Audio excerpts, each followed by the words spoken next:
Listener discretion is advised. Adam Carolla. Dr. Drew. I'm not modeling anymore for the two of you. Loveline.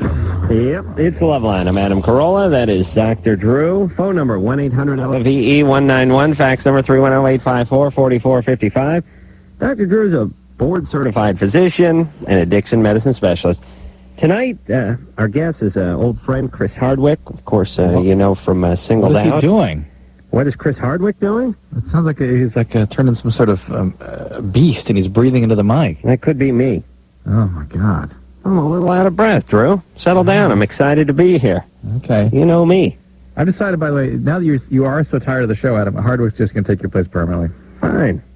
We can start in 10 minutes. I'll just pack up my chair and leave. Chris is here. He's promoting, amongst other things, Art House, which is an independent film that is distributed and released at the Hollywood video chain.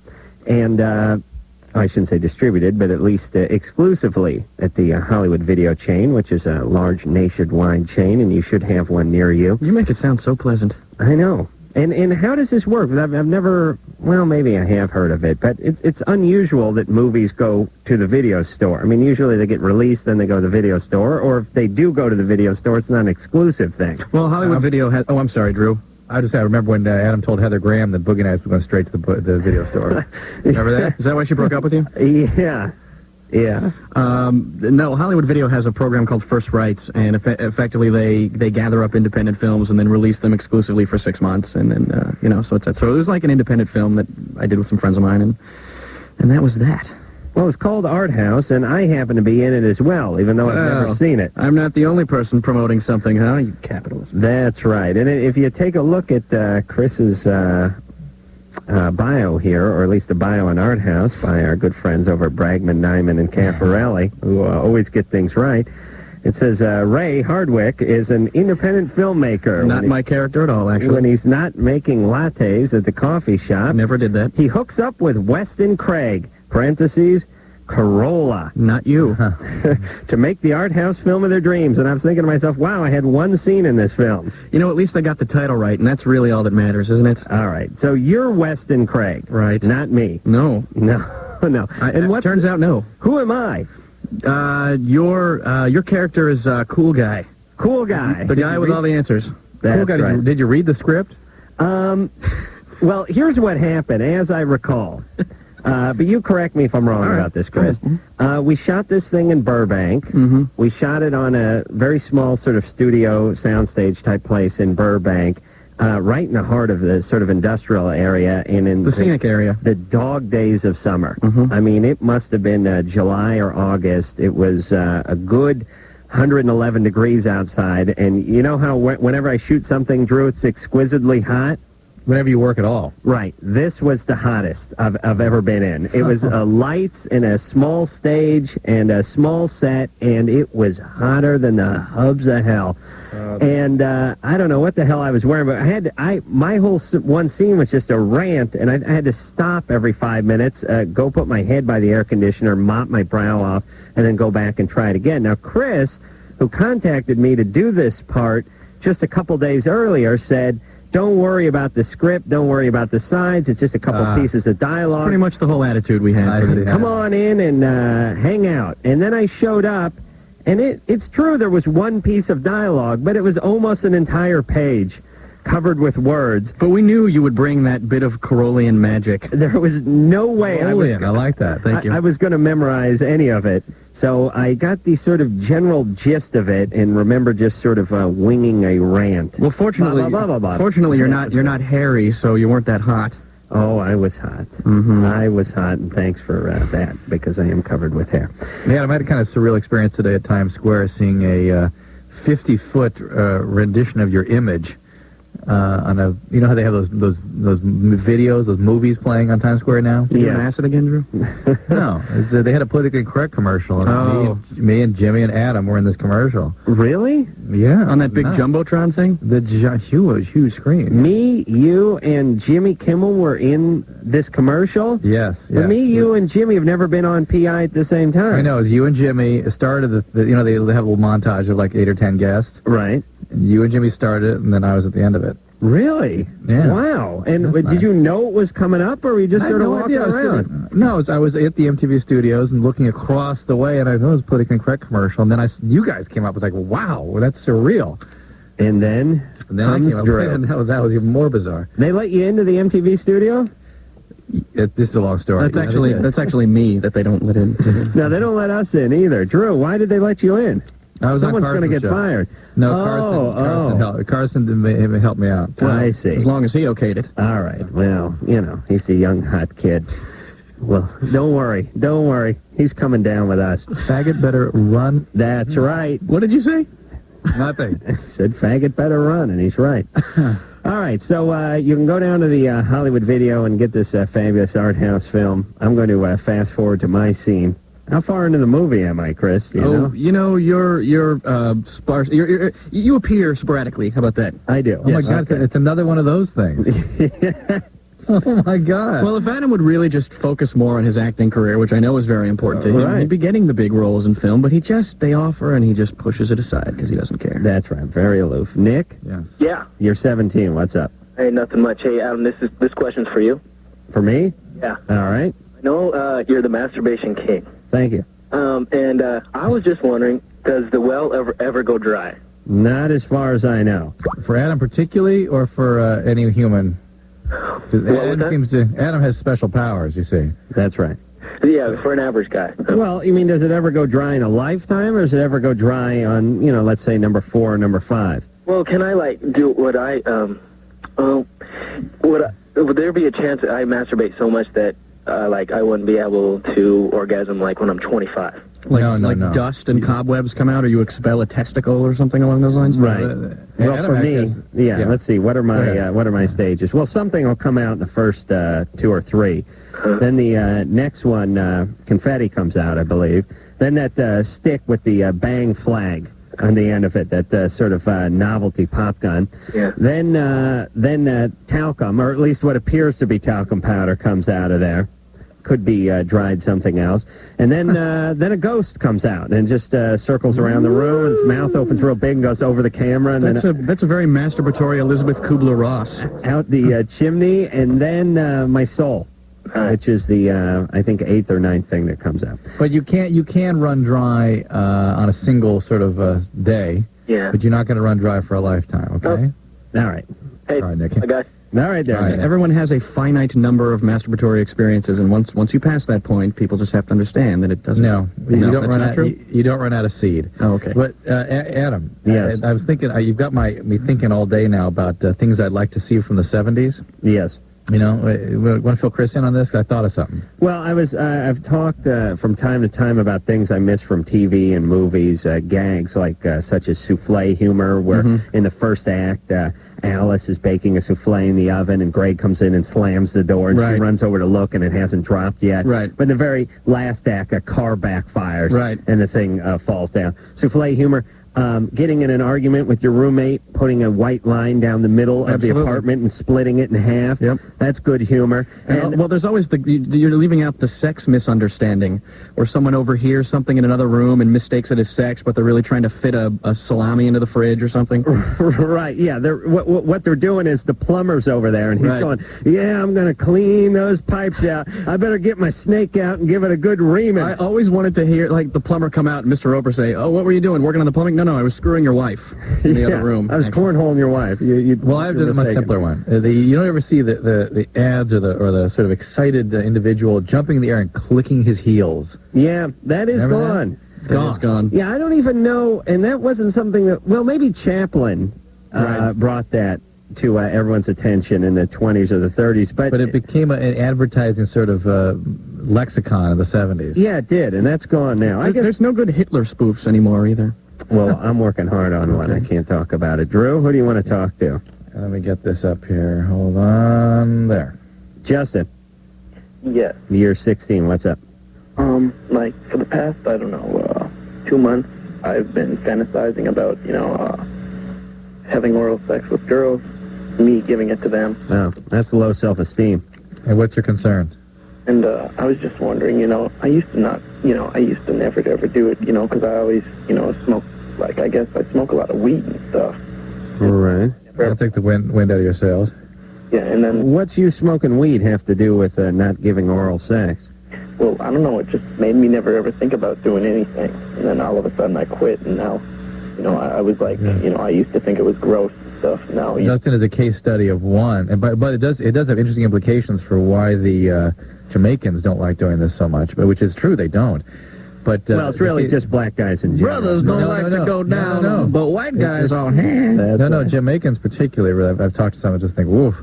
But Justin is a case study of one whereby You're saying I just like to see Drew go up to a Jamaican in a bar and go, "Do you enjoy going down on it?" No, man. No, we over the years I've talked to a few reggae artists, and they all confirm that no, that's a Jamaican cultural I don't think they thing. can fit down there with that hair. Is that why Maxi Priest got up and left when I was hosting the show that time? Oh, were you the one that was in there with I was me? hosting the show that night. Do you remember I was talking? It was to Shaggy? Maxi Priest and Shaggy, and then, Yes. and he got mad and left. Because I was talking to Shaggy. Yeah. Yeah, you weren't paying him maximum respect or something. I don't think we pointed out to Justin that he's 16, and so probably previous to now has not really, maybe he wouldn't have had an active sexual mindset. Fantasy, but he's case study one for how much marijuana suppresses libido, and it sure can. So there you go. All right, let's go on and speak to it's her, Isabel. Isabel, Yes. you're 23. Ooh, boy. Oh boy, are you drunk? No. All right, what's up?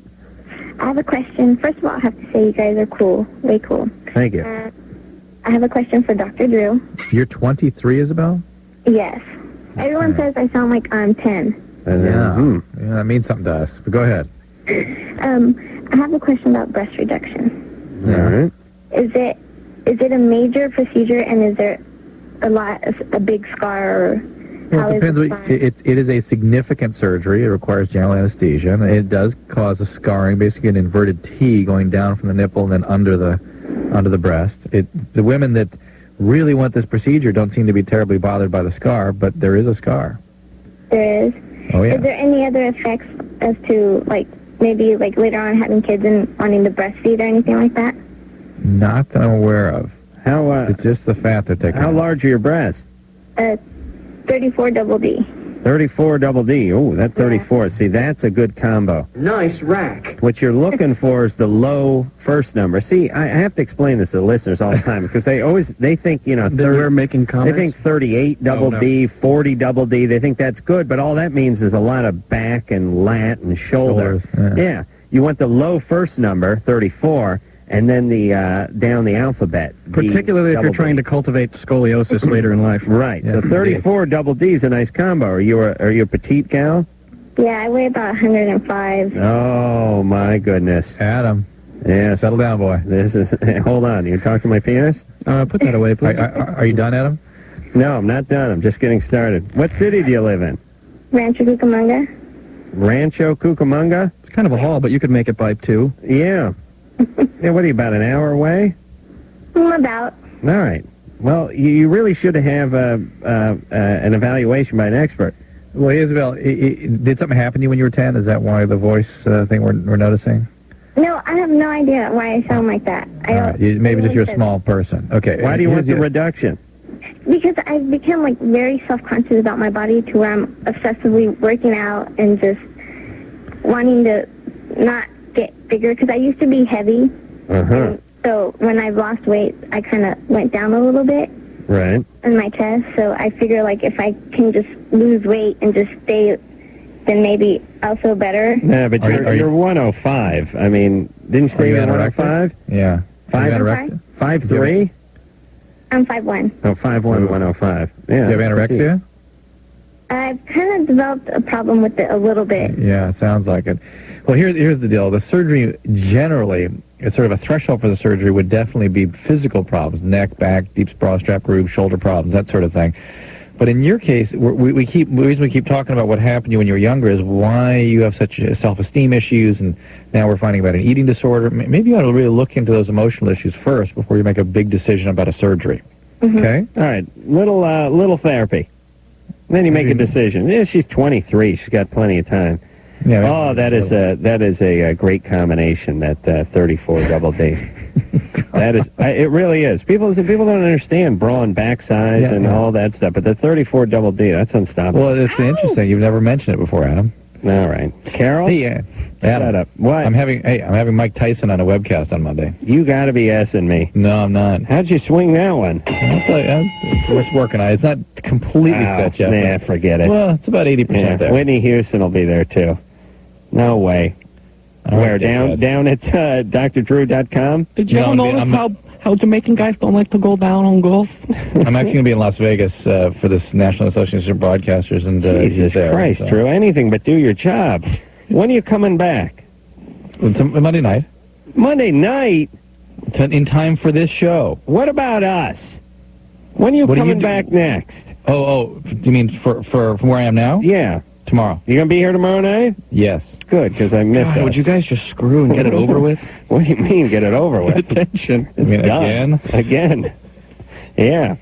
All right, Carol? Yeah? You're 22. Hi. Hey. Oh, hey, the man show's on tonight. I forgot about that. Oh, will you just do your job? For crying out loud, all you ever think about is your other project. Listen, Whatever. Dickweed, I don't go there and tape the show during this show. That's You the come in difference. tired. It's irresponsible you come in so tired. I don't even know you anymore, man. Get off me, man.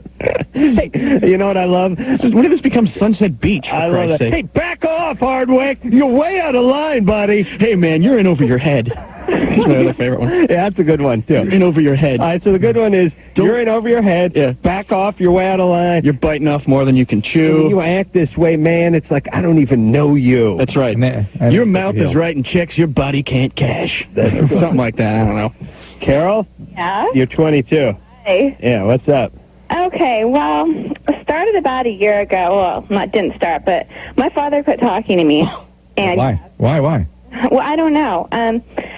He just is very selfish. My parents are divorced, since I was 4.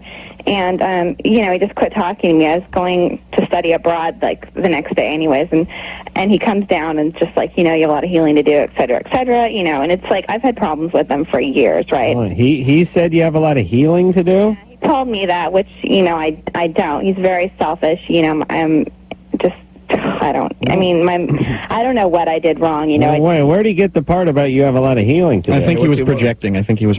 That's what she thinks. Well, very, very immature, and, he's just very self-centered, always thought okay. All right, well, good. Carol, stop describing your judgment of him and tell us what the hell happened. Well, I don't know. All right, well, listen, you don't know, so forget it. No more questions. There's nothing we can do. Well, listen, wait.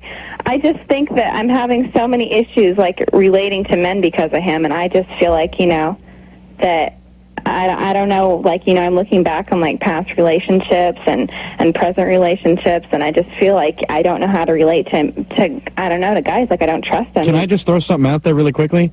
Yeah. It sounds like your father was probably victimizing himself, and it sounds like you're doing a very similar thing. Victimizing himself. That's interesting, making himself a victim. Making himself a victim and saying, for whatever reason, saying, oh, I can't be in this relationship with my daughter, and, being selfish about it. But it sounds like there's a very similar thing going on with your relationships by saying, I can't get close to anybody. Well, yeah, but that's how I feel. I feel like I've just become this ice queen. I've been raised kind of in with a really strong mother, but, it's just I've had this jerky father. Oh, what's your dad do for a living?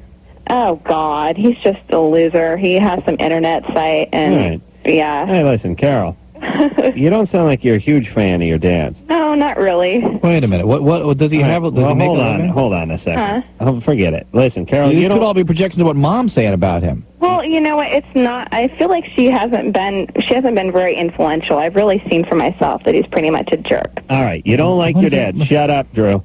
You don't like your dad. And he's not talking to you. Given him countless... Shut up, you squawk box. You drive me nuts. Oh, God. I want to break up with you and we're not even going out. Okay. Now back off. You're way out of line, sister. Okay. You're bitten off way more than you can chew. You're really, really reinforcing her faith in men When right you now. talk this way, it's like I don't even know who you are, Carol. Back off, Carolla. Now listen to me. What? This guy's an idiot. Yeah? You don't seem to like him and he's not talking to you. Mm-hmm. Good. Don't talk to him. Talk to a therapist. read a book, take a walk, try to hash out some of these problems. Do not focus every ounce of energy on a guy who's an idiot and not communicating with you. Would you agree, though, that at least Thank take you. responsibility for those pieces of this relationship that are within your grasp, Absolutely. yourself? Yes. Look at realistically on who he is, what he is, how you feel, what you can do to change how you relate, how you can make better choices. Take control of that Well, piece. listen, you can blame a parent as much as you want, but it doesn't do you any good when you're out of the house and you're trying to make it on your own. Right, It Adam? just doesn't. Well, the other Yes. thing is that maybe she just hasn't met the guy that she wants to open up to yet. I mean, sometimes a lot of people, it doesn't seem like they allow themselves to just be indifferent. You know, Adam? you get over that eventually. What, you wanted Adam? to punch Chris? No, isn't he cute and naive? He doesn't believe I'm that. sorry, I have not been doing the show since 1874 That's right. Drew originally did it over the telegraph. over the wireless. Yeah, it was like It was with Morse code. Yeah, it was very interesting. It was Drew and Marconi. That were the days. Then were the days. The show was interesting then. The Pony Express would bring in the questions, and then he'd run them out to Montana with his answer. Every other question, syphilis. Yeah, that and these Indians. Oh yeah, Brew. All right, we're going to take ourselves a little break. Chris Hardwick is here tonight. We are talking about Art House, which is our latest joint.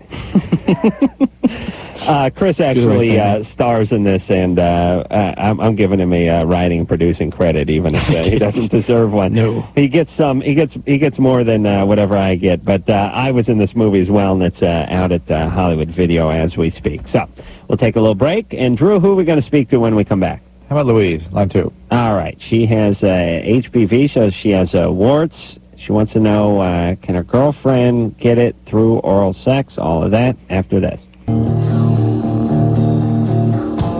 Yep, it is Loveline. I'm Adam Carolla. That is Dr. Drew. Phone number 1-800-LOVE, 191-311. I'll be in here tomorrow night. Chris Hardwick is our guest tonight. Chris, you remember from Singled Out all those years on MTV, and I guess that's when we met maybe 4 years ago. we both started at K-Rock at the same time. Maybe, maybe a little bit more than that. Now, he's got a few movie projects, but he's not allowed to talk about them because he hasn't signed a thing yet. That doesn't sound suspect, does it? No, but I got the skinny out of him. Sounds pretty good. Hasn't signed the thing yet? Well, you know, That's just a thing. There's things you sign, and you can't talk about them. By the way, I'm glad I checked the website today. I'm like, hey, I wonder if I'll be on. No, it wasn't on. But fortunately, Mandy and Sandy Bentley, the twin playmates, were on the website. Oh, they were? Yeah. Well, they were on last week, weren't they? Oh. Well, they weren't supposed to be on tonight, were they? No. You're talking about the Loveline website? Mm-hmm. The Loveline site's a little messed up right now. Oh, I Go to the see. drdrew.com site. It's updated every day. Hey, listen, wait. Go ahead, buddy. Hang on a second. And he Hey, derailed you for mentioning the Man Show. Man, Hang on a by the second. way, Man Show starts in a minute and a half. Comedy Central. Hang on a second. Go ahead. We're having, listen, you like this, Chris. We're having an interesting promotion where we're having a big party at the House of Blues on April 25th, where our users are going to pick a guy and a girl. They're going to go in a van and have streaming video as they tour the country for 3 months, and it's going to be an interesting adventure. I smell rape. Do you? It'll be on streaming video if that's what happens. What night is the 25th? It's a Tuesday. Oh, Jesus Do you Christ. pop up from time to time, like at a grocery store and stuff? I'll be in there, yes. I'll be occasionally. Drew, what time's Yeah, that House of Blues party start? Earlier in the evening. I'm not sure Is what time. Sugar Ray playing? That's the plan. Oh, really? Yeah, they'll be there with Tyson. And that starts early enough so I can go have a good time and then sober up and come back and do the show, right? You can go have a good time. All right. Where the hell are... Oh, yes. But Art House is the movie that Chris is here to promote tonight. And that is available exclusively at Hollywood Video Chains. I'm also in that movie, That's right. and that's reason enough to get it. Our director, Lee Slaughter, would be very proud. Good plug. Louise? Thank you. Hello. Hello. Hi. All right, so you have warts, Yeah. and you're lesbian. Well, I'm bisexual. Uh-huh. Do you believe that that's God punishing you in any way? No. No. It was me being stupid. I see. And How'd you get him? I tried an open relationship with my ex, and I got it from him. An open relationship. What is up with you, Louise? Jeez. she's a little chaotic. A little. So now you have a girlfriend, Yeah. and for now you're lesbian then, right? What's your girlfriend think about you being with boys? She doesn't mind. She's bisexual also. I see. So you guys are not having a monogamous relationship? No, we are. You are? Yeah. Okay. Right now, we're just choosing to be together. I see. But at any moment now, you may get a craving for some penis and go off the wagon. Okay, so now... Craving. See, listen, Grin. I got to put on hold for a second. I've said this many times. People get upset by this, but they can kiss my ass. When you announce you're bisexual and you're in a relationship, you're saying I'm going to cheat. You're advertising. You're saying, like, hey, I'm monogamous with you for now, but I'm bisexual. Right. And eventually, in order to keep my bisexuality status going, I'm going to have to get a little pepe every once in a while. And you have to renew. Yeah, otherwise... Hurry up, yeah. Yeah, it's like SAG or AFTRA or anything else. You gotta. Yeah, exactly. You lose your status after a year. That's right. Well, you'll lose your medical insurance if you don't blow at least one guy a week. Well, that really pisses off the lesbian union, though, because if you're going back and forth... I know, and they're real tough strict. customers Very over there. Yeah. All right, so anyway, Louise, you want to know if you can give this HPV to your girlfriend. Right. Hey, one thing. Hey, Chris, Yes. when you suck off that cup and take a big swallow, move another 5 inches away from the mic, okay? If I'll stop if you just keep saying "suck off" to me over and over again. Hey, Louise. Mm-hmm. Now, you have these warts on your private parts down there, right? And your girlfriend comes in contact with that part of you with her mouth, right? Yeah. Now, Drew, these warts don't seem to spread to the mouth, do they? They can, but they don't seem to. But this is sort of an ideal situation to have the warts, because she's got it on her crotch.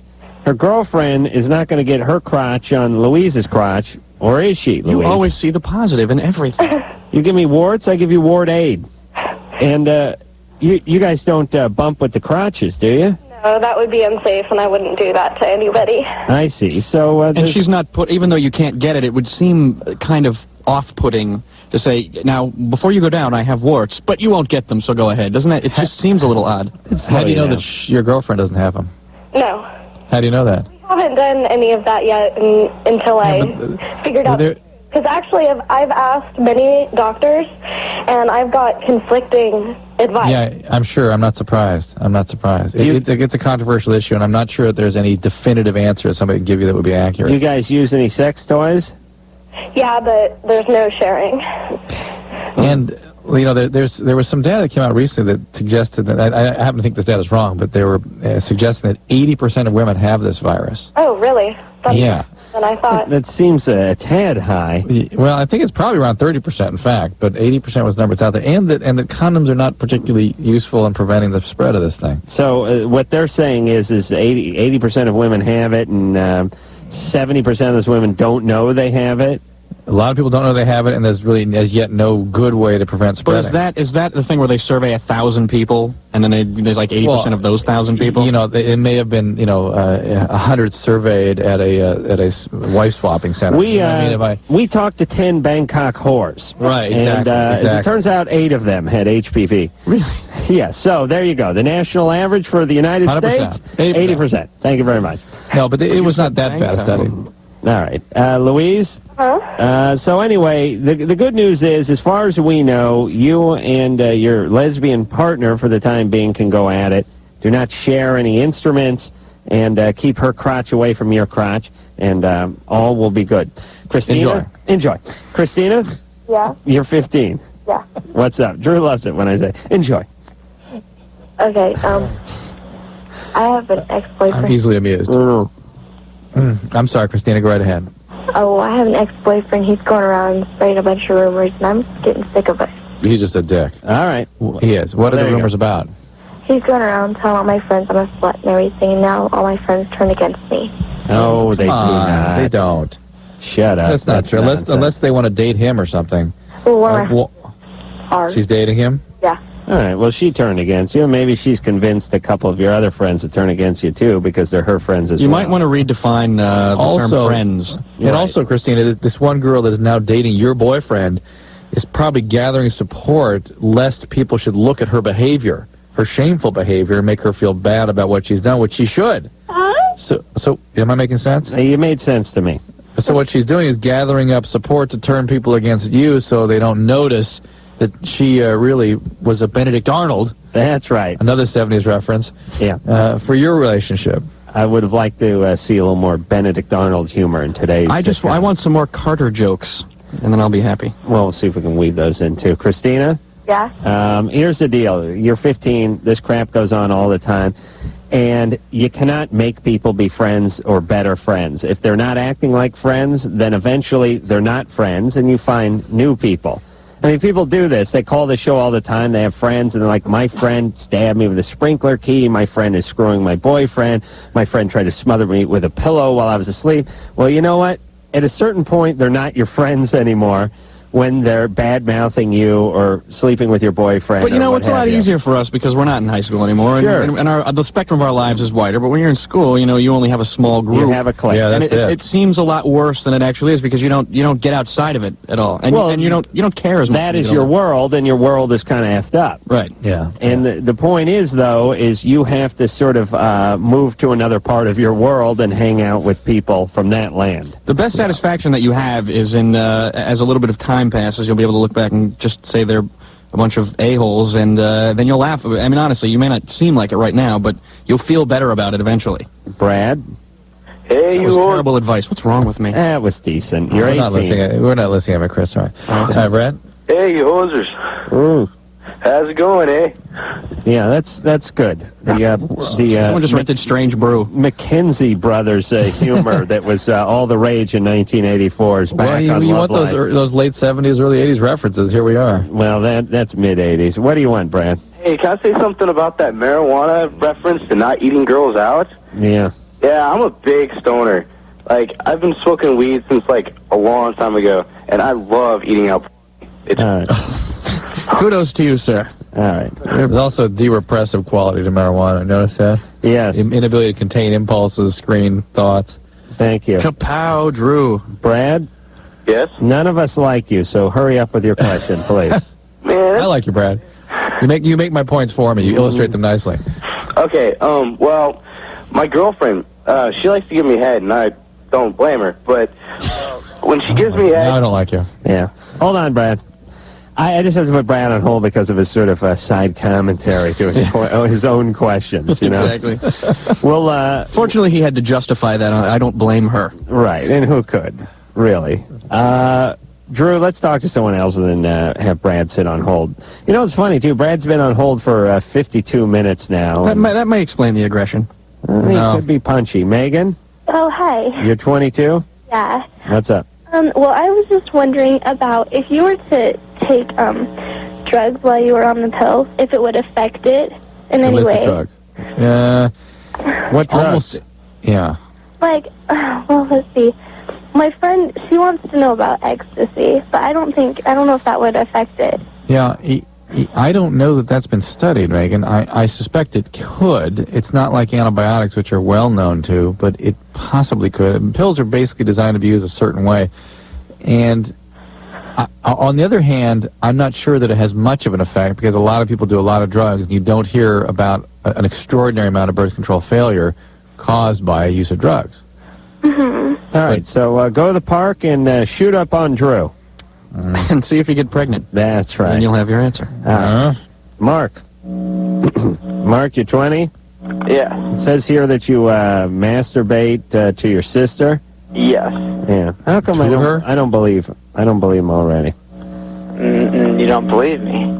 Yeah, now I really don't believe you the way you say you don't believe me. Is this your biological sister? Hold on, I put him on hold. Oh, you did?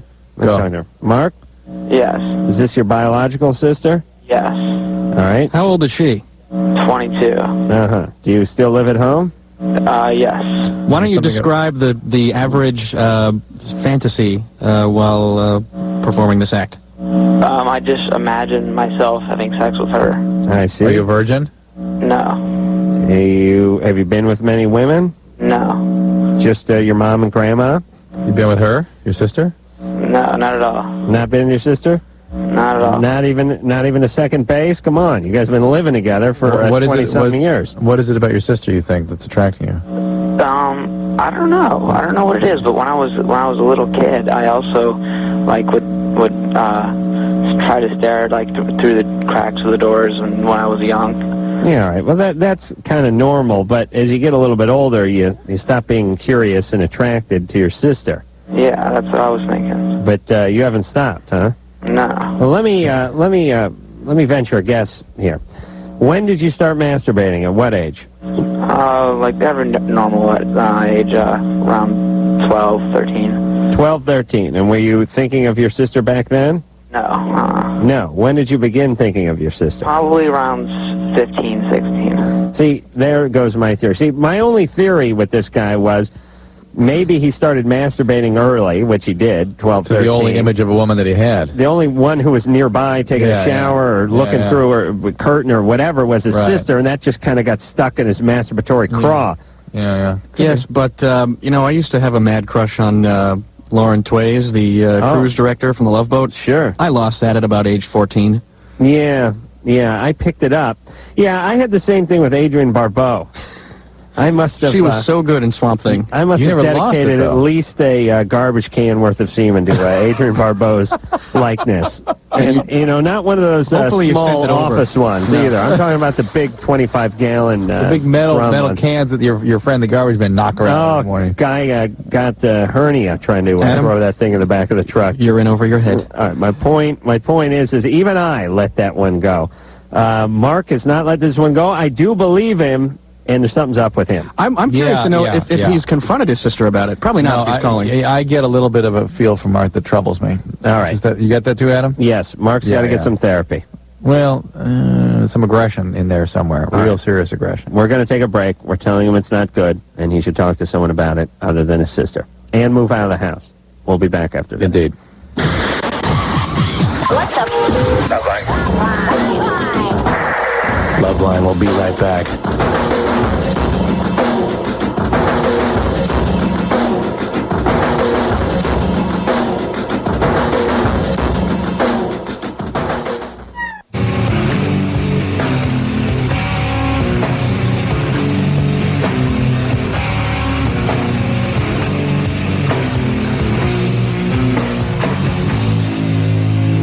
Yep.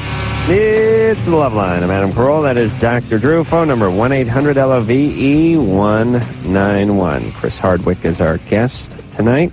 Who? Those of you who know the MTV network, and we know some of our listeners do, will remember Chris, of course, from Singled Out all those years. The pre-Carson years. We may, Loveline may have been on longer than Singled Out. How long was Singled Out on? We did like 325 episods of that show.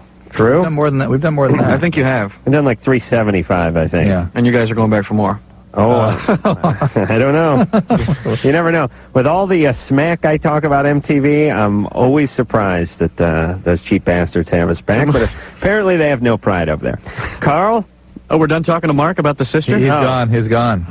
He dropped off. Good. Carl? Well, he had a little business to tend to. Turn on the Night Rangers. Art House, by the way, is the name of the movie that not only Chris is in, but yours truly is in this film. And again, it's not a movie, it's a film. It is out exclusively at Hollywood Video, and those of you who are in that neighborhood and renting a movie should definitely pick this one up. Now, can you buy it there, or do you just rent it? Damn, I'm so not prepared. Probably both. I think you can probably buy it. It's part of the First Rights independent program. So now let me ask you guys a quick question before we get to Carl. Remember, you and Chris. Remember back in the day, when they first started renting videos, and you'd rent a video, and you'd rent like a Ski School 5 because it had a boob scene in it, and then you'd lend it to one of your buddies, and he threw it in the back of his truck, and his truck got ripped off, and then you got a bill from the rental place for $118.71. Yeah. And the notion that this movie that probably cost $500 to make is now going to cost $118.71 to replace sounded ridiculous. But you didn't really have much choice. It's like, what are you going to do?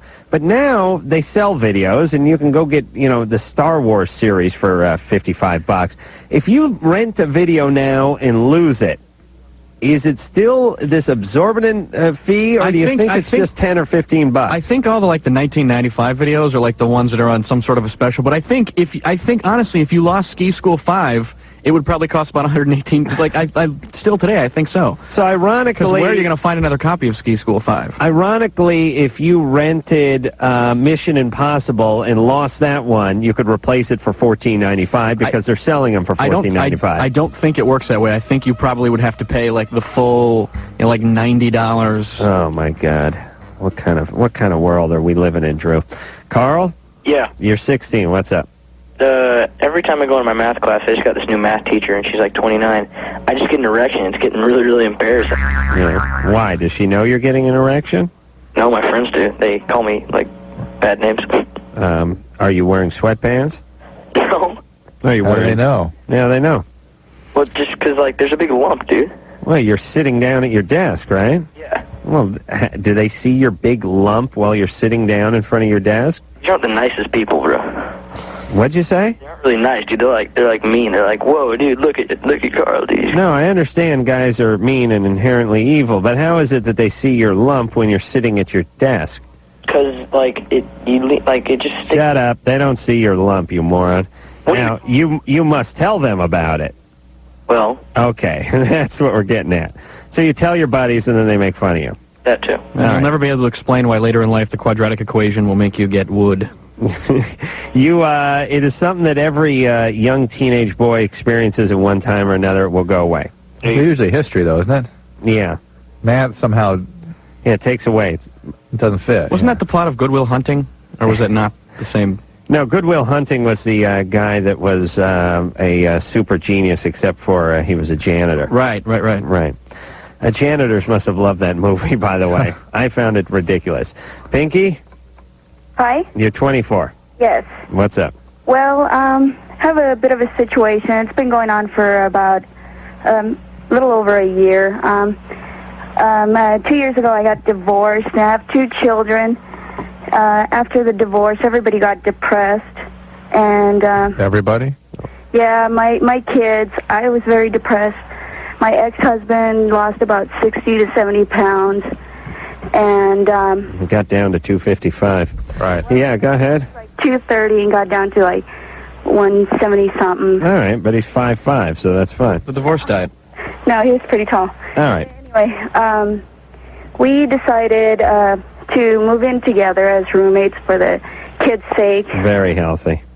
Well, it's been going okay. Now we want to, get married and live on our own, but I guess we prolonged the inevitable, and I don't know how the kids are going to take it right now. Wait, you want to get married to your ex-husband and leave the kids? No, they each have their own relationships. Oh, ooh. Yeah. How old are the kids? They're 8 and 3. And you guys each have a serious relationship? Well, he's had girlfriends. I have a very serious relationship with my boyfriend, so And you guys are still living together? yes. Can't you guys Jesus move into a Christ. duplex, all of you, and just sell a sitcom to the WB? Well, But can't... we'll have like different rooms. My boyfriend Oh, lets I see. kids have their room. Okay, so it's not just like a quadruple bunk bed No. in one room with a high ceiling. No. Well, then that's fine. Hey, Well, look- Pinky, Yes. obviously you're going to get married, and he's going to get married, and all this stuff is going to go down, and you're just going to have to sort of break it to the kids, and try not to screw them up any more than you already It would have. certainly be a lot better than all living together. Why not just live right next door or nearby, something where the kids can feel as though they're sharing some sort of regular connection with both of your Oh, lives? Jesus. Imagine dating someone and you go home with them. Who's that guy? Oh, it's my husband. That's my ex. And it's like, yeah, but honey, I'm going to nail you in about 10 minutes. Yeah, he's cool. Yeah, when We'll just turn on Cinemax and... Get over it. I hang a scrunchie on the doorknob, that means I'm getting some. He won't come in. Although one time he did burst through the door with an axe and a double-barrel shotgun, but that only happened once. Yeah, I'll just go ahead and slide the night table up against it so we'll have a little bit of time to get out You of the way. just be as this loud time. as you want, and if anything goes down, there's a rope ladder under the bed. You just get out. And here we go. Oh, Jesus Christ. All right, we're going to take ourselves a little break. Who are we going to talk to when we come back, Drew? We're going to wait to see... Ooh. No. Oh, no, it's Who do you Sue on like? line 3. Sue. Oh, yeah? Sue is 14 and pregnant with with girlfriend's brother's baby? What? With girlfriend's brother's baby. we'll figure it Okay, I out. see. I got it now. All right, we'll talk to the pregnant 14-year-old Sue after this. It's Loveline. I'm Adam Carolla. That is Dr. Drew. 311 will be in here tomorrow night. I don't know when the last time we saw 311 was. Do you remember, Drew? 6 months ago. 6 months ago? I don't know. That's what Anderson just said. Really? That was like 4 years ago. We said it was a while ago. 311 was in here 6 months ago? Was I here? During the Christmas thing, maybe. Yeah, they were. Yeah, they came in. Came in at Acoustic Christmas. That's right. Yeah. All right, Chris is, they'll be in tomorrow night. Tonight we have Chris Hardwick in here, and he's plugging Art House, which is a movie that he worked on a couple of years back, which is released now exclusively at the Hollywood Video Store. I am also in this movie. And here's something that's interesting in this release here. It says... as you know, Art House is a dramedy which stars Chris Hardwick, and then it says MTV singled out. Guys Like Us also, which was the sitcom Chris was in about a year ago, or maybe 2. We had 100 loyal fans. Then it says Adam Carolla, and it says nothing, and then it says Amy Weber, Port Charles. Now, why don't I have a thing after my name? Because your credits are so extensive, there's not enough paper in existence to house them all. Well, no, they love you at Bragman Nyman. Oh, yes, those geniuses. Well, yeah, they made you one of the stars of the film. That's right. It says right here, I play Weston Craig. Or 100 feet tall, something that's very scary. Well, let me just do the ratio math here. If I was 100 feet tall... I knew it was going to go peanut. That made my penis 7.5 inches. Yes! Finally. Broke the elusive 7 barrier. A half, are you sure? Come on, let's... Giving myself the benefit of the doubt. Sue? Yeah? You're 14? Yeah. You're pregos? Yeah. And how far along are you? About 2 months. And this is your third child? No, my first. First child. And you were impregnated by your brother's friend? No. Or your girlfriend's brother? I'm sorry. But you mean girlfriend, you mean girlfriend. You mean a friend of yours? No. You mean your lesbian partner's brother? Yeah. Oh, well, how did that happen? I was at her house for a party, and I got wasted, and it just kind of ended up that way. How old is her brother? 17, I think. I see. And so when did you find out you were a lesbian? Wait a minute, how can you be a lesbian? Did he rape you? No. No. Oh. I was just really wasted. Are you bisexual then? I don't know. I'm not sure. I see. And what happened to you? Did somebody monkey with you growing up? Of course. No. Oh, come on. Oh, God, when I was 14, I was watching Police Academy films all the time. I never went to any wild parties where people did stuff like that. Finally progressed to Porky's. Thank you. Porky's seriously, 2. where's your dad? I live with my sister. Oh, okay. That explains it. By the way, my name isn't really Sue. Okay. That's hard to believe. Well, then we were all wrong about this one. Yeah. Your person said that to go by that because she couldn't pronounce my name. Oh, okay. Well, you don't have to. What is your name? Alanka. Alanka. Yeah. All right. I'll call you Alanka. Alanka, look, where are your parents? They're downstate. Why? Because my dad's a minister, and I wanted to stay in the same schools, and I got transferred. And what about your mom? She's with him? Yeah. How often do you see him? Every weekend, mostly. You guys aren't Calvinists, are you? What? No. See, I thought maybe the whole predestination thing might make it easier on the parents. You're way over the heads of our listeners. I'm Chris. sorry. So, Alanka. Yeah? The hell kind of minister's daughter's name is Alanka, by the way? I have no idea. All right. Is your dad a good guy? Yes, very. And what happened to you? Why all the confusion? I don't know. It's just... I'm not sure. Was this your first time? Yeah. It was? Yes. All right. Having sex with a male? Yeah. Right. How long have you been having sex with women? Close to a year. I see. And how's your sister? Is she all right? Yeah, she's fine. How old is she? She's 21. All right. And what are you going to do with this pregnancy? I'm going to have the kid. Oh, you are? Yeah. How come? I don't believe in abortion. That's my favorite answer from the... You going to give it up for adoption? Crazed 14-year-old lesbian. And then what are you going to do? Yes, you're going to sell it, give it up for adoption? What are you going to do? No, I'm going to have it live here with me and my sister and her kid. Oh. Her kid. Yeah. How old was she when she had her kid? 16. Hey, 16? let me take a wild guess. The father of that child is not around? No. He was 4 years older at the time? He was about 20? Now, though. He is. She is. She's remarried. Yeah. All right. I don't trust that guy, by the way. What went on in your... Something awful went on in your household. I guarantee you. I guarantee you. First of all, letting, a 13-year-old and a 20-year-old to live together as far away from home is bizarre. Well, because I wanted to stay in the same school. I understand your reasoning for it, but it's bizarre. Well, Drew, he's spreading the good word. And I wonder if it's illegal even. But be that as it may, there's obviously something really serious happened to you guys growing up. I don't know if it was in the home or nearby or what. What kind of neighborhood did you grow up in? And it's a very small town. Very nice. I see. What happened? Nothing. Well, how did you get so screwed up? I know it sounds like a trick question. Isn't it possible that just not having any real, parental structure might have just... Sure. Yeah, but usually what happens then is they sort of fall victim to somebody in the neighborhood who takes full advantage of them, and they start doing drugs and alcohol and that sort of thing, and get more involved in things that are really abusive and exploitative. All right. But that with Sue, it sounds like it started around age 6 to 8. Well, were you ever paddled by your parents? They ever hit you or anything? No, they've never even yelled at me. Fine. Alanka? I'm done guessing, by the way. Why don't you give this child up for adoption so they can have a chance of not turning out like you or your sister? Can you do that? Okay. And the question actually was, how do I break it to my parents and my girlfriend? No, what do you need to tell your parents for? I'd worry more about the parents and the girlfriend.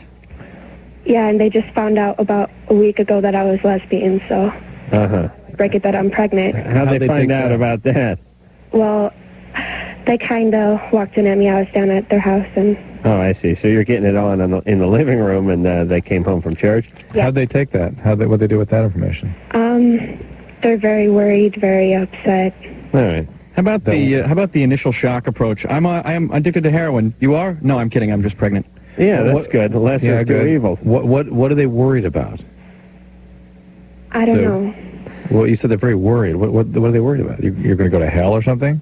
Yeah. Okay. That's what they're worried about. But didn't you kind of want them to find out if you went down to their house and got it on with your girlfriend when they came home? I guess. Yeah. Yeah. See, this is what we're trying to get is you're not even there. It's like Sue's not there. Right. You can't talk to her about what's motivating her, where she's been, what's happened to her, because she ain't there. A friend of mine when I was in high school had a girlfriend whose father was, I don't know if he was a minister or just staunchly religious. So strict that she was just completely deviant. Completely rebellious, completely deviant, and trampy. That's why I'm going to worship Satan whenever I have children. But that is a response not to his religious structure or his conservatism, but the aggression and the intrusiveness with which that is applied. And we all know something's up because she claims her parents are great and she loves them and everything's fine, but yet she made sure that they found... Yes, made sure they found out she lives way far away at the age of 14, and when they found out she was lesbian, their reaction was to get worried that she might go to hell because of her behavior. All right, well, those were words you put in her mouth, but the point is she's angry at her parents or she wouldn't have let them find out about the lesbianism. Right. I mean, think about it for a second. If you really don't want your parents to find out something, do you go to their house, disrobe with your girlfriend and get it on? Especially when you don't live there. Especially when you don't live there. Right. Yeah. Like she couldn't just limit it to her own independent household where she lives. All right, this is a mess, and New York is making you aggressive, Drew. Yes, Drew, calm down. I don't know if it's all the horns honking or the rude taxi drivers, but you're really spinning out of control. Here's what I want to say. She needs to give this kid up for adoption. Absolutely, 100%, and there really should be laws against 14-year-olds who don't have parents themselves raising their own kids and screwing them up. Yeah, I pray she has a daughter so that she can be a stripper, not a son so that he can be a murderer. Gina. Yes. You're 20. Yes. What is up?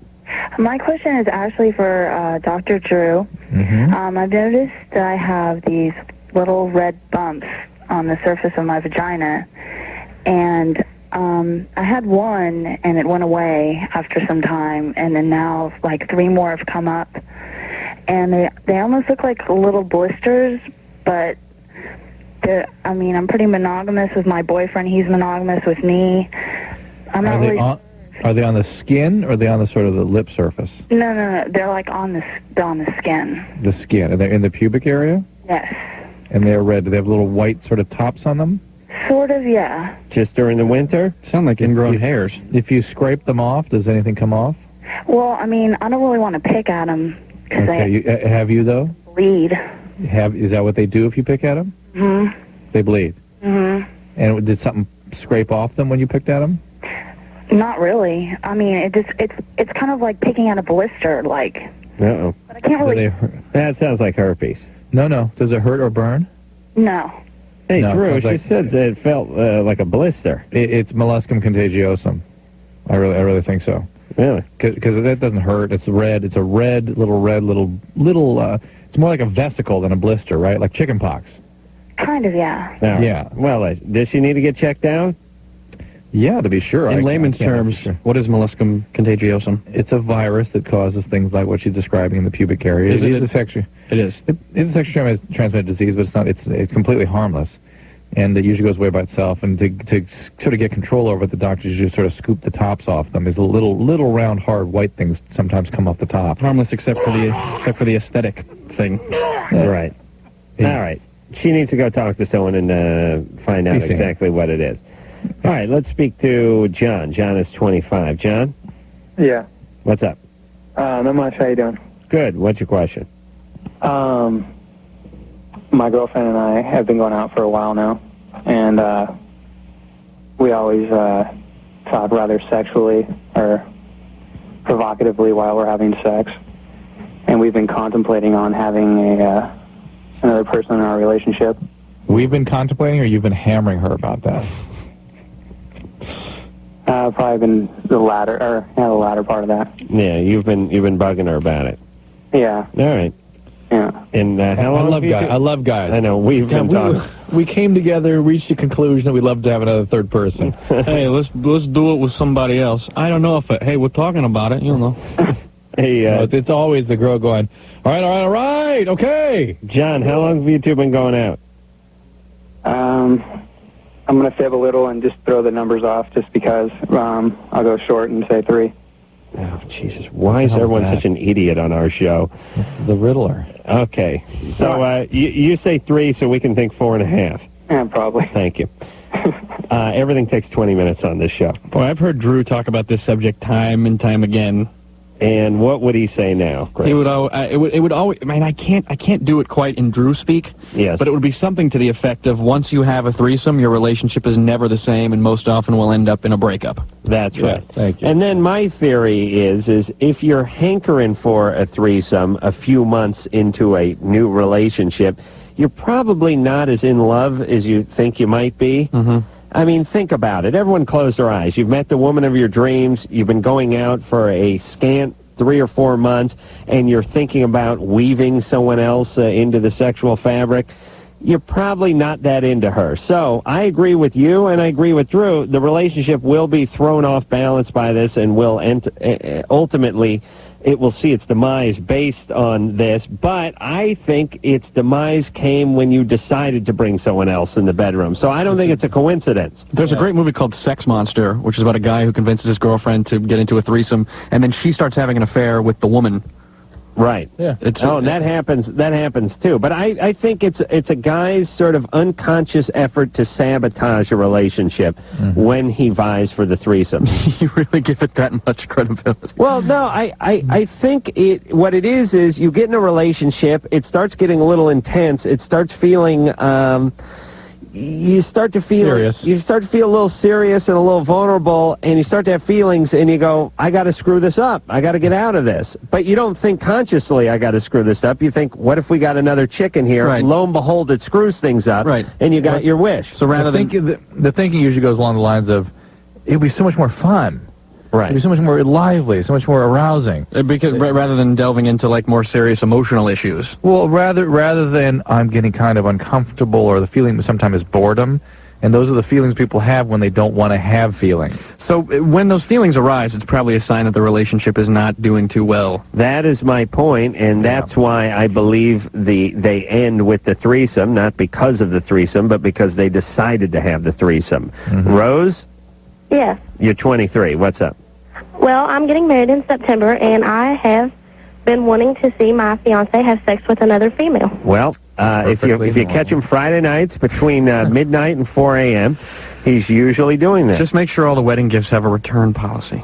Normal, perfectly natural. Perfectly healthy. And why is it that you want to do this?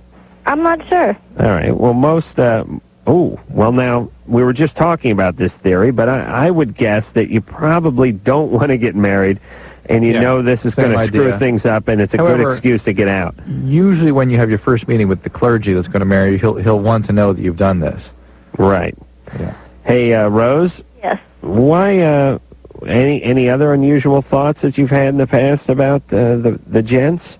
No, it's just a thing that's came up lately. I thought it'd be kind of neat to just, I don't even want to join in. I just want to sit and watch them. Here is that I would describe it a little while ago. It's neat, arousing. It's less. I won't be so bored.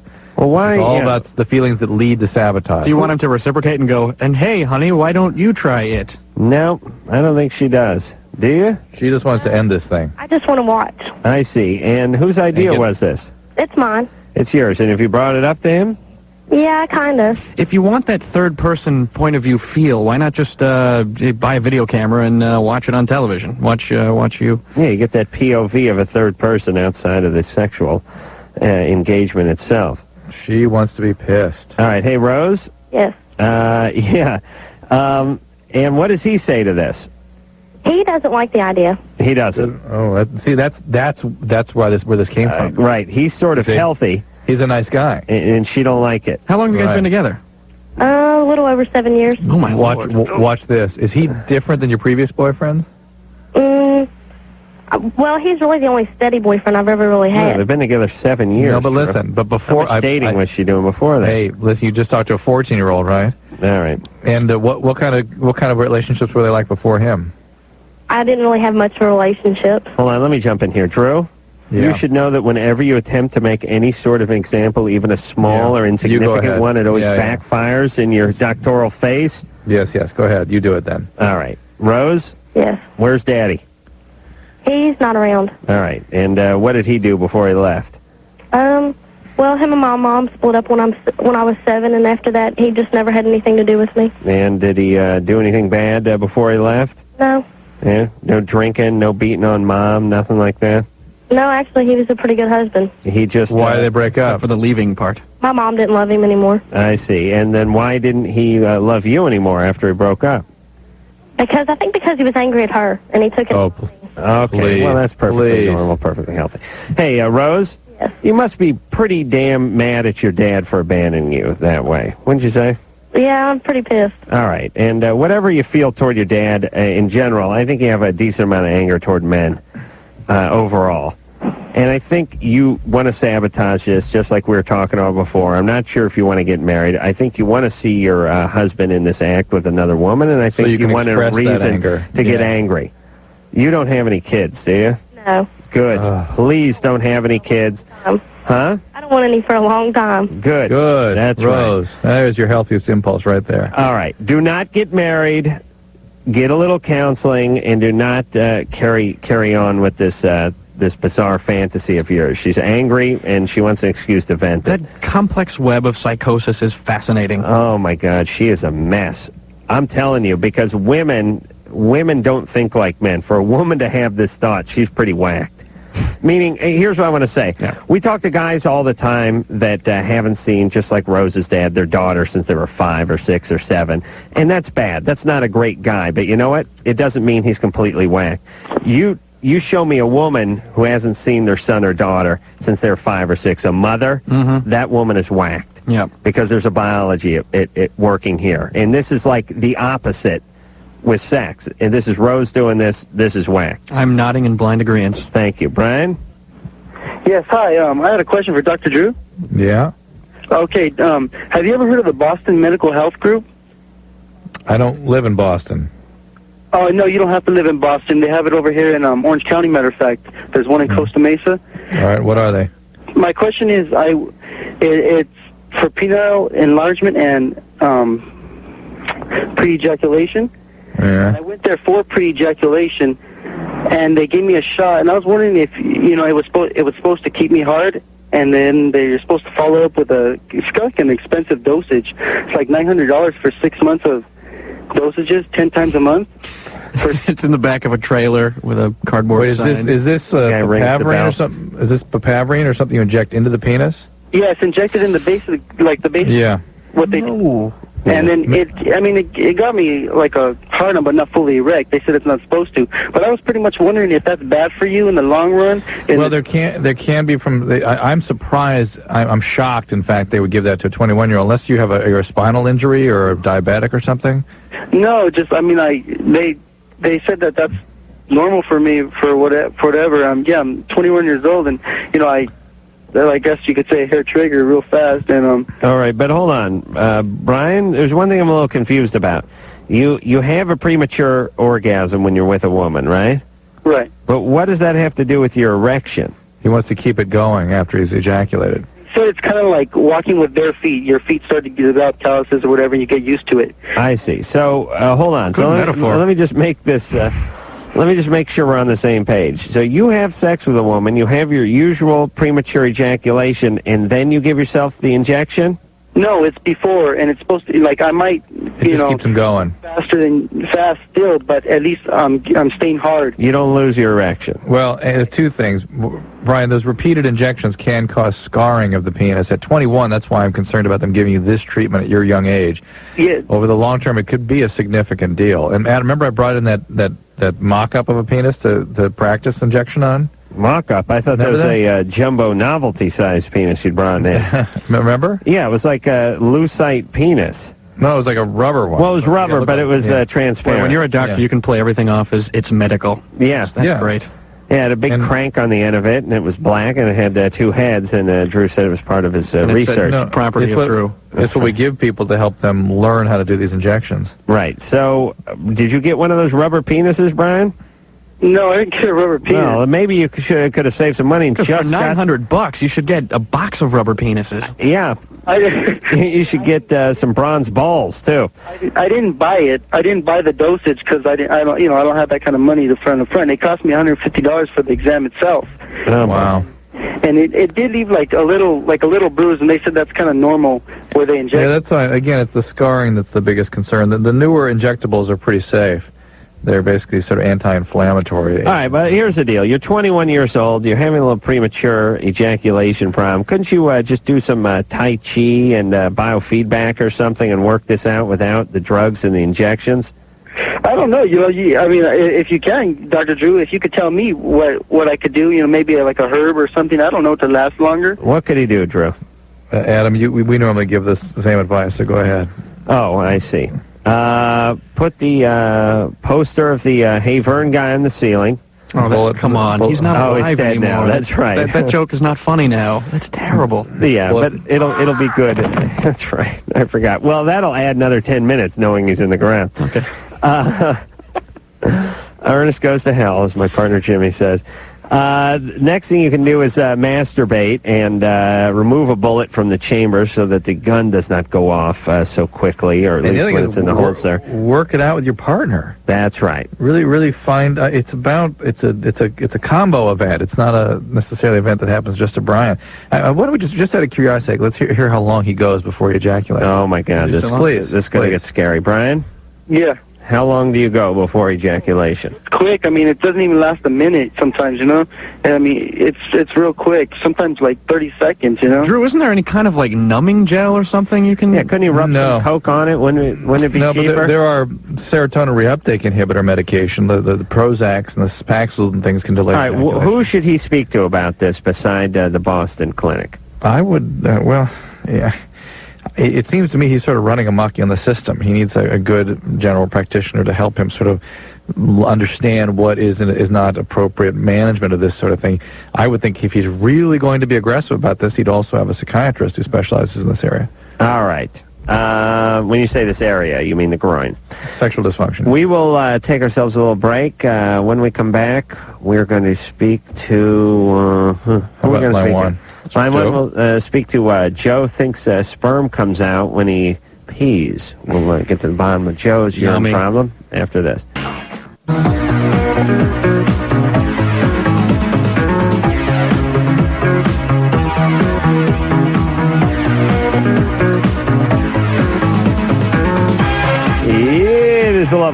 from Carolla. He is Dr. Drew. Phone number 1-800-LOVE-191. Tomorrow guest is 311. Tonight our guest is our old friend Chris Hardwick. Chris is in a movie called Art House, which can be found at Hollywood Video. I am also in this movie. So a brilliant performance between the two of us. We're gonna get an award actually, or something. I think I heard I sucked. But the point is if I can do it, anyone can do it. There you go. That's from my motivational tape series called Napping and Jacking Off to a Better You. I was going to say Jerking to a Better You, but that's a much better title. Thank you. See, I could never take it. You know, boy, when I used to host the show, I just could never fill...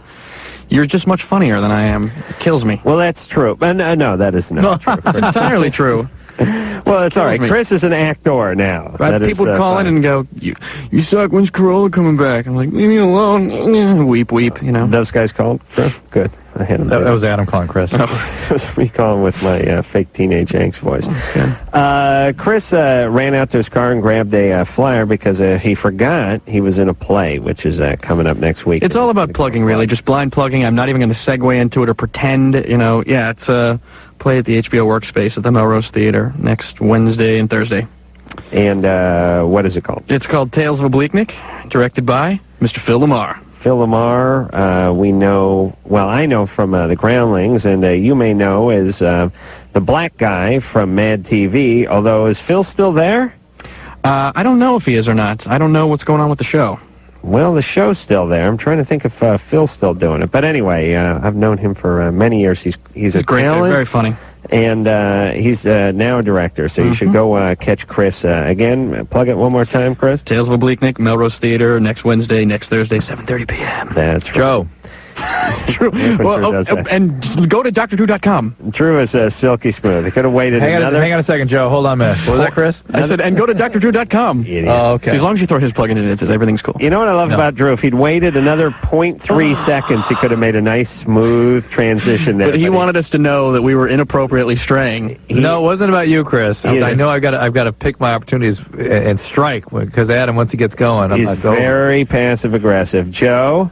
Yeah, I got two things. First, the original question that you guys got. At first, I used to go to the bathroom. I'd go to take a pee, and I couldn't finish, or I couldn't get the feel like I finished. All right. Right. And so a little while back, I started like pushing it, trying to try to make myself feel fully relieved. What do you mean pushing it? He slapped himself on the ass, and I forced it, mentally or willingly or whatever. Straining to pay more. There you go. What do you think he meant, Drew? Well, I wonder if he was doing something weird mechanically. Who knows what? All right, listen, Adam, think of our caller. All right. All right. Okay, yeah. So I was straining it. So when I started straining it, this was at the school bathroom. So I strained it and I look in, and it looks like sperm that actually finally comes out at the end. Are you sexually active? Just lately, yes. And does it hurt when you urinate? Not really, no. Adam, does it hurt when you urinate?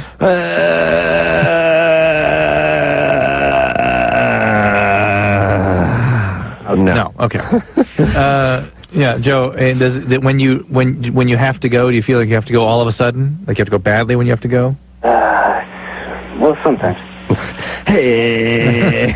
Well, these are very tricky questions. Hey, Joe, you ever auction off livestock? $100. Do I hear?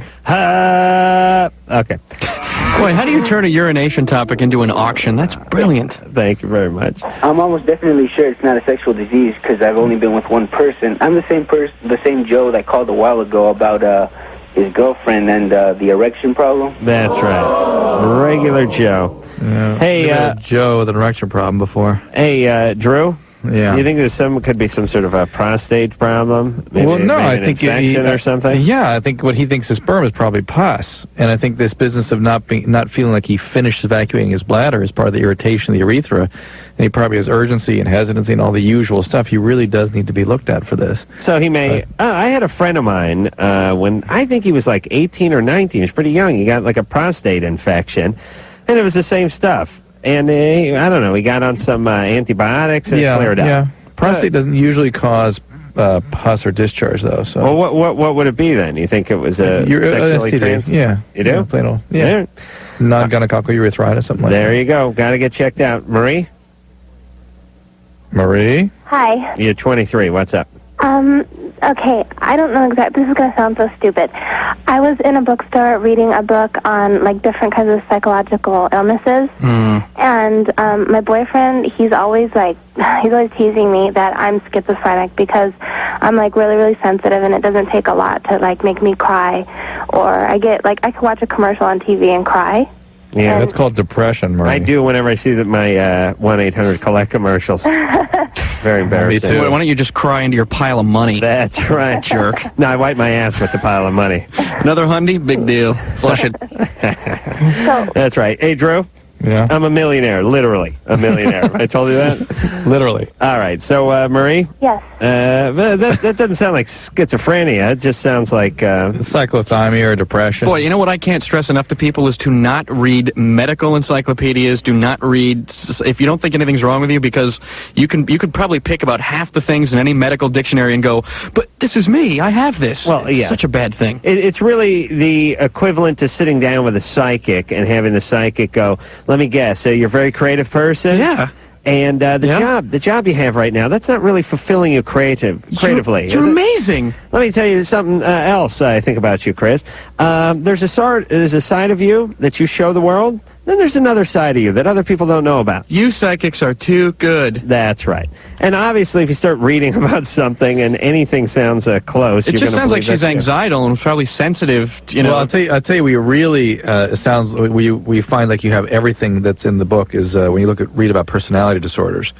That describes each and every one of us. You can apply any personality disorder to any person. Well, listen, any of those tests, as we've talked about many times, like, are you an alcoholic? Right. Have you ever gotten drunk and passed out? Yes. Have you ever vomited? Have you gotten sick? Yeah. Do you feel a drink helps you loosen up Everyone in takes social a shot situations? before breakfast. It's no big deal, right? I put it right in my cereal. The point is you answer yes to 19 of the 22 questions, and then you read the back page and it says, if you'd answered yes to more than 2 questions, I mean, of course. But Scientology can help. That's right. You see, and we experienced Drew's personality disorder not 5 minutes ago when he cut us off and yelled at us. That's very true. All right, so what are we saying to Marie? She's fine? She's fine. If there she's you go. Depressed, well, I mean, she may be depressed, but she needs to get that evaluated, not go to medical textbooks and try to figure out what she has. Schizophrenia is more like people are following me. And schizophrenia is voices. It's a progressive disorder with the hallucinations, visual, auditory, delusions. And listen, if you're schizophrenic, you'll know it. I mean, you may not know it, but people around you will know it. Because you didn't ask her screaming. if she's on any sort of, if she's taking any drugs like speed. Yeah, who cares? All right. Drew's done helping, by the way. He was done about 18 months ago with that. Susie? There you go. See why he's done helping? Because the kids don't appreciate him. Julie? Uh-huh. You're 16? Uh-huh. What's up there, Pumpkinhead? Well, the past, 4 years, I know it's going to sound really dumb, but I've been with a lot of people, and I can't get, aroused because I feel like I feel like I'm doing something wrong. I know I am because I'm young. How many guys you been with in the last 4 years? 7. Yeah, that's a decent vaginal clip, but not unheard of, Good especially God, on man. Loveline. Okay, More of a trot than a clip. Yeah. But, Julie, tell us more. What have these been good relationships? You feel good about what you've been doing? A couple have been, older guys, but they haven't, it was all, it's me and him wanting to do that. But has it been a positive experience, or are you starting to feel bad about yourself for engaging in all these relationships? No, my friend Emily, she's like, dude, you need to chill out on that. You need to, she's like, that's your life, but you need to, be careful. How old are these guys, the older guys? One was 22 now. When you were how old? 14 or 15. Oh, Jesus Christ. Isn't that against the law? Drew, you're going to take a red eye home and lock your daughter up in one of those... God almighty. As it is, she's being raised in one of those dog cages. But it's so weird. I can't really explain it, but... Here's what's interesting, Julie, is why do you need to use arousal mechanisms as a way of sort of feeling good and regulating? When I was having sex with my ex-boyfriend, Chris, he's the only one who could, get me off and I had an orgasm with. And the other guys are just oh my God, ew, It's I think of my dad, because my dad it sounds so weird, but I can't like get aroused and I can't get off on just. Yeah, but why do you try then? If you have all this unresolved guilt about your dad and about identifying with males through your dad, why do you go there? Where is your dad? He's in the next room. Oh boy. Yeah, I mean, my dad. Revolver at his temple. And he has. Actually, let me explain his position. He has a glass up against the wall, and there's a left ear against that, and then against his right ear is a Beretta. All right. Oh, for Christ's sake, there's something going on here. Jesus. Yeah, but it may not be out of control. I mean, it's all right. It's not wild out of control. But listen, 7 partners at 16. No, it's bad news what she's doing. But I think that she's sort of gotten herself into a pattern. I'm wondering if there's an addictive biology here operating that's really got the momentum going. Don't you love guys, though? You know, if there's a horny 14-year-old out there, don't worry. There's a 23-year-old guy who's willing to climb right on top. You bet. No problem at all. Yeah. But it's interesting how people use arousal as a way of regulating their internal worlds. If she can't get aroused, it doesn't work for her. Julie? Huh? You into drugs or booze or anything? I used to be. Yeah, see, here it is. You got some S going on. Yeah, I mean, I used to do acid all the time. I mean, like... Julie. Hey, Julie, can you just slow down a little bit? You're 16. Yeah, I know. I have an older sister. Oh, okay. Well, if you have an older sister, double up on the drugs and see if you can't get some sailors to come by and rape you. Okay? I didn't know you had an older sister. But Julie, this is addiction. You got addiction in your family, huh? Oh, wait a minute. Julie. Put her on hold. Julie? Huh? You have addiction in your family, huh? Alcoholism.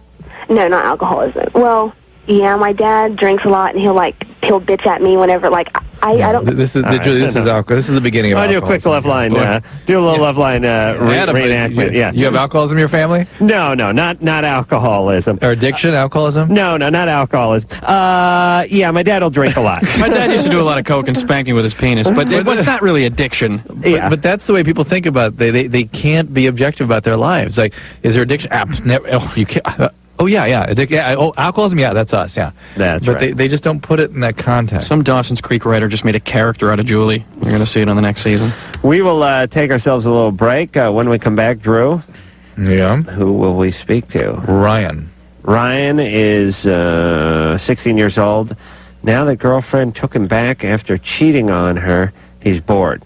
Wants to know how not to hurt her feelings. All right, we're all going to yell at Ryan after this. Yeah, it's Loveline. I'm Adam. That is Drew. Chris Hardwick is our guest tonight. Yes. Art House is the name of the film that he is in, and I'm also in this film, and you can find it exclusively at Hollywood Videos, and you may go rent it or buy it or do whatever you like to it. I have not seen it, but I give it my full endorsement because I'm in it, and so is Chris. Spank a loved one with a copy of the tape. Drew is actually the only one who's not in this film. Also, Chris... Thanks for inviting me, by the way, though. Chris has him. I don't think he knew you at the time. Chris also is in a play coming up next week, Tuesday and Wednesday. Yep. Correct? That's right. Melrose. Chris, haven't I known you longer than Adam's known you? I think you have, actually, because that's what I thought. The first time I did the show was when Ricky was still doing it. Yes, thank you. Oh, was there a little Jenny McCarthy problem? Was there, didn't they send a car for her and she didn't come down? Who? Oh, my God, I forgot about that. Remember that girl, Jenny McCarthy, Drew? What? She used to be on Singled Out with Chris. Is she on with you, Chris? Well, I realized that my persona completely upstaged her, and I was on the cover of every... Oh, no, that wasn't me. You didn't know she existed, but... What happened to her? She was a spunky little blonde. You remember her. What happened to her? Where is she now? She's doing movies now. Doing movies. Oh. She's doing movies now. She's big time, Drew. Come on. All right, and you want to hop back on the phones? Who are we going to speak to? Was it Ryan? Ryan, yeah. Ryan, you're 16. What's up? All right, so you cheated on your girlfriend. Yeah. She found out? What? She found out? No, I cheated on her about a month ago. She found out? I told her. She found out. And why did you tell her? Well, because, like, we had been good friends before, and, like, it was a messed up situation. And you didn't want the cheating to ruin the friendship. Yeah, because I knew, like, I wouldn't be able to, like, be friends with her afterwards if I didn't tell her. There's some nobility in there somewhere. No, Wait, Ryan, this thinking is all twisted up. The point is, okay, forget it. Yeah. He wanted out of the relationship. Yes, That's why he told her. And then he got weird and insecure when she broke up and wanted to get back in. But now he's back in. He's at the same place. Break up with me. All right, but now you want back out again. Yeah. No, now Okay. he's bored. Now he's bored. So listen, Ryan, here's what you do. Now you break up, and this time you mean it. You do it for good. That's it. You got to be a man now. I don't know if I just not seeing her enough or what, but No. You didn't like her that much in the first place, so you wouldn't have cheated and told her. You don't like her that much. You're not in love with her.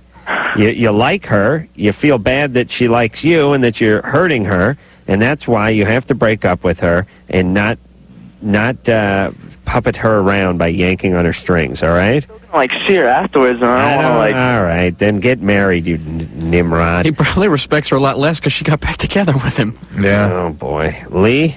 Yeah. You're 15. Yeah. Listen, don't call this show, ask for advice, and then argue with me. Not you, Lee. What's your problem?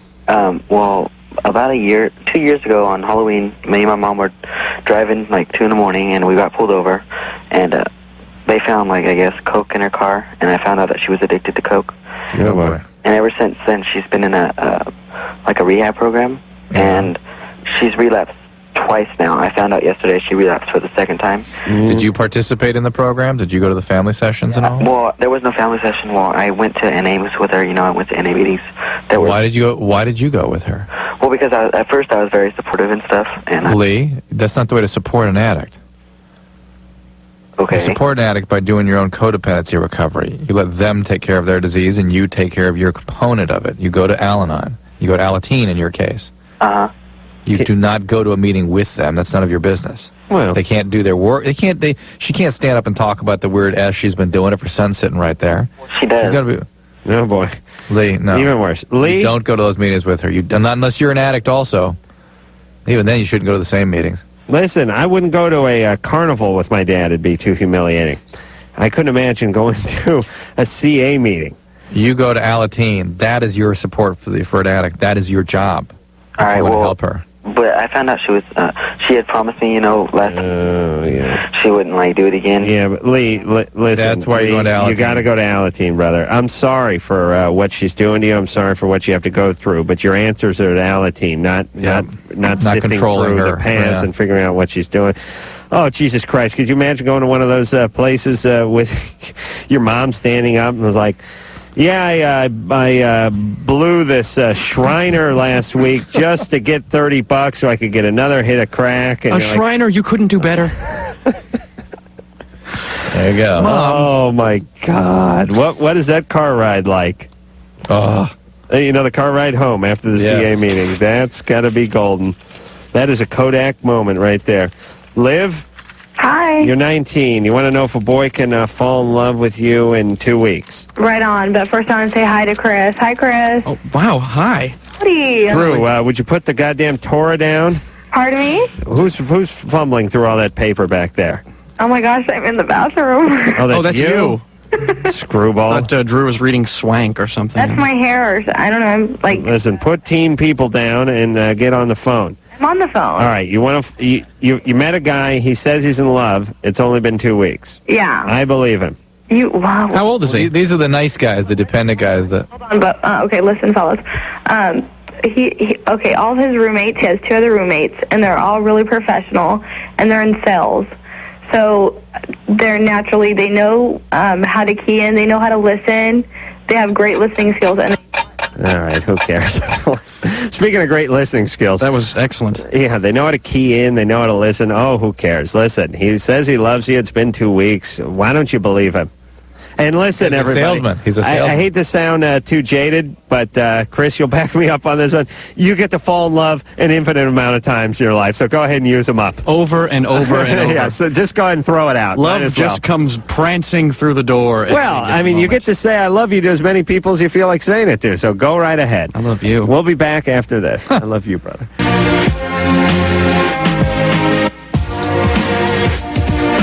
It's the Loveline. All right, that is it, kiddies. I want to thank Chris Hardwick for coming in here. Thank you for having me back on. Old friend, always good to see. And tell everyone I'd like to tell everyone, at least go out to Hollywood Video and rent Art House. The Adam Carolla film. That is I got to right. see that. Well, Drew, I have 2 copies here, and I'll give one to you tomorrow night. We'll see you in here with 311, okay?